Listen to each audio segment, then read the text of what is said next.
Omelette वाली बहू। सुंदरपुर नाम के गांव में एक राधा नाम की औरत रहा करती थी। उसको श्रवण नाम का बेटा था।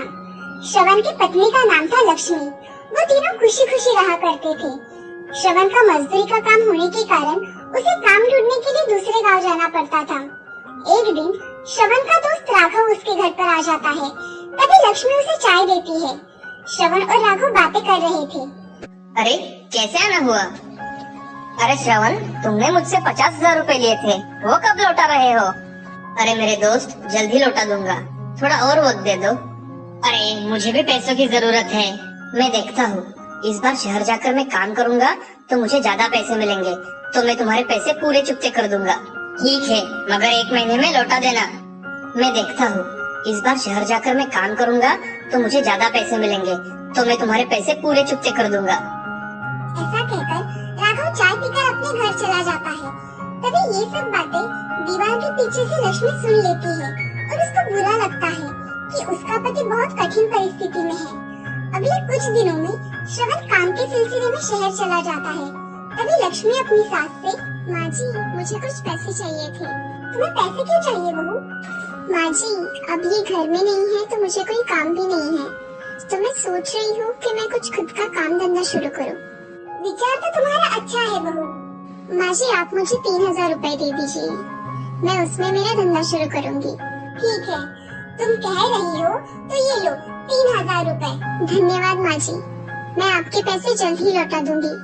ऐसा कहकर लक्ष्मी वहाँ से चली जाती है। अब लक्ष्मी बाजार जाकर होलसेल दुकान में जाकर दुकानदार से, भाई साहब मुझे आज 5 दर्जन अंडे दे देना और साथ में पाव भी दे देना। मुझे हर रोज अंडे और पाव लगेगा, तो आप अच्छे दाम लगाना। मैं आपको अच्छे दाम ही लगाऊंगा, मगर आप क्या करने वाली है इतने अंडे और पाव का? मैं नया धंधा शुरू करने वाली हूँ, ऑमलेट बनाने का, इसलिए मुझे अंडे और पाव हर रोज लगेंगे। अच्छा, आप कहाँ खोलने वाली हो दुकान? मैं आऊँगा आपके दुकान पर ऑमलेट खाने के लिए। मैं मेरा दुकान घर के सामने डालने का विचार कर रही हूँ। तो ठीक है, मैं आज ही आ जाऊँगा आपके दुकान पर। लक्ष्मी बहुत खुश होकर दुकानदार से, ठीक है भाई साहब, आप मेरे दुकान के पहले ग्राहक होंगे, आप जरूर आना। जी। ऐसा कहकर लक्ष्मी सब सामान लेकर अपने घर चली जाती है और अपने घर के सामने एक छोटा सा दुकान लगाती है, जिसमें वो काम की सब चीजें रखती है। तब दुकान पर लक्ष्मी ग्राहक आने का इंतजार करती है। तभी दोपहर के समय वो दुकानदार उसकी दुकान पर आते हैं। मेरे लिए आपके हाथ का स्वादिष्ट ऑमलेट बनाओ बहन। जी अभी बनाती हूँ। ऐसा कहकर लक्ष्मी बहुत ही अच्छा ऑमलेट बनाकर दुकानदार को देती है। दुकानदार को उसके हाथ का ऑमलेट बहुत पसंद आ जाता है।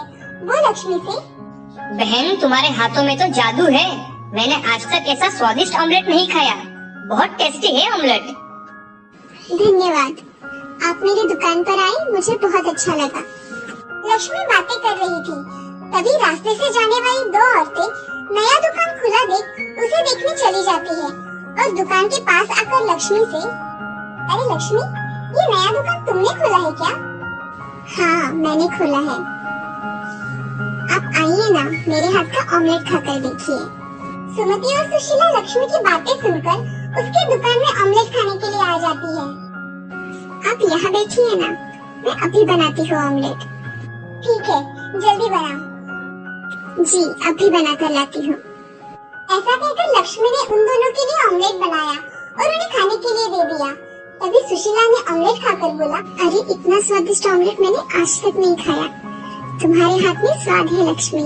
धन्यवाद सुशीला बहन, मुझे बहुत अच्छा लगा कि आपको मेरे हाथ का ऑमलेट अच्छा लगा।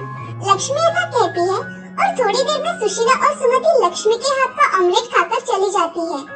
उस दिन लक्ष्मी का धंधा अच्छा हुआ था। दूसरे दिन उसने सुबह से ही ऑमलेट बेचने का धंधा शुरू कर दिया। काम पर जाने वाले लोग तथा सुबह का नाश्ता करने के लिए बहुत से लोग उसकी दुकान पर आए।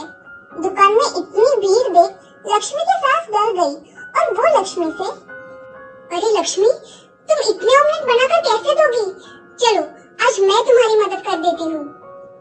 हाँ माँ जी, आज मुझे आपकी मदद की बहुत जरूरत है। राधा लक्ष्मी की मदद करने चली गई। दोनों ने मिलकर उस दिन सारा काम किया। उस दिन लक्ष्मी अपनी सास राधा से, माँ जी आज मेरा दिन बहुत अच्छा रहा, आज बहुत कमाई हुई है। हाँ लक्ष्मी, आज दुकान पर बहुत ग्राहक आए थे। हाँ माँ जी। चलो अब घर में जाकर आराम करते हैं। हाँ माँ जी चलिए। ऐसा कहकर दोनों सास बहू घर में चली जाती है। लक्ष्मी का धंधा आज अच्छा होने के कारण उसने पैसे गिनना शुरू किया और उसमें से अपने सास से लिए हुए पैसे अलग निकालकर बाकी के पैसे खर्च के लिए रख दिए। थोड़ी देर बाद लक्ष्मी अपने सास के कमरे में चली जाती है और अपने सास से, माँ जी मुझे आपसे कुछ बात करनी थी। हाँ बोलो लक्ष्मी, क्या बात है?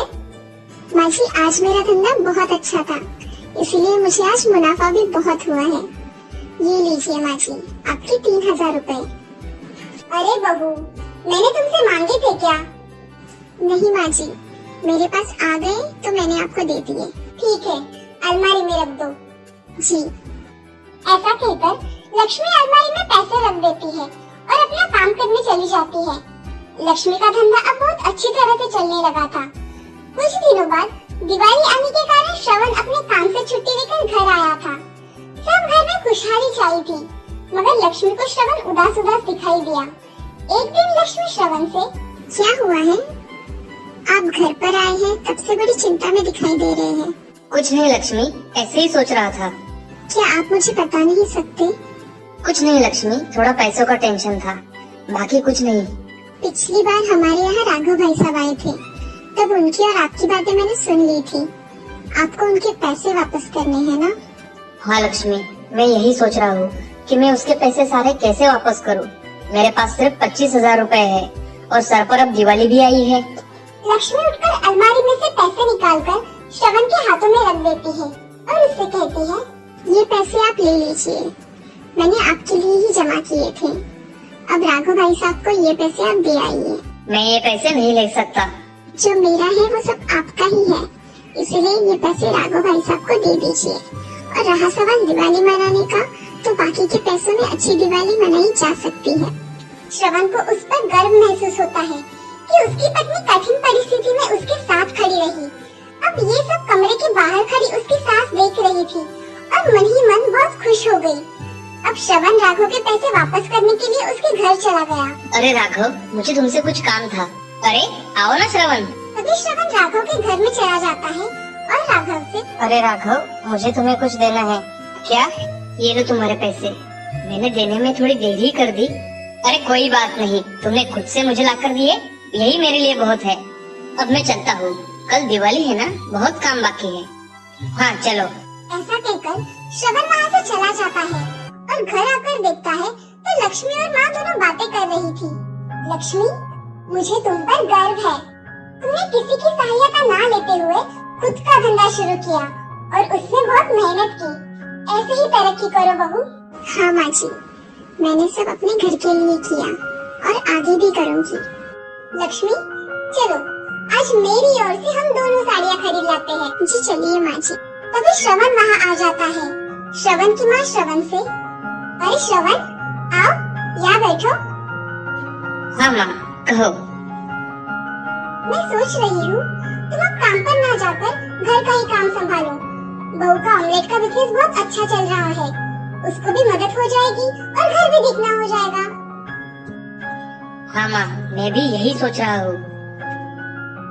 ऐसा हुआ तो बहुत अच्छी बात हो जाएगी। चलो अब दिवाली की तैयारियां करते हैं। ऐसा कहकर तीनों दिवाली के काम में लग जाते हैं। अब लक्ष्मी का पति उसके साथ उसका धंधा संभाला करता था। ये देख लक्ष्मी बहुत खुश थी। इस कहानी से हमें ये सीख मिलती है कि हम अगर मन में ठान ले तो हर नामुमकिन काम को मुमकिन कर सकते हैं। कोई भी काम छोटा या बड़ा कभी भी नहीं होता, बस काम करने की लगन होनी चाहिए।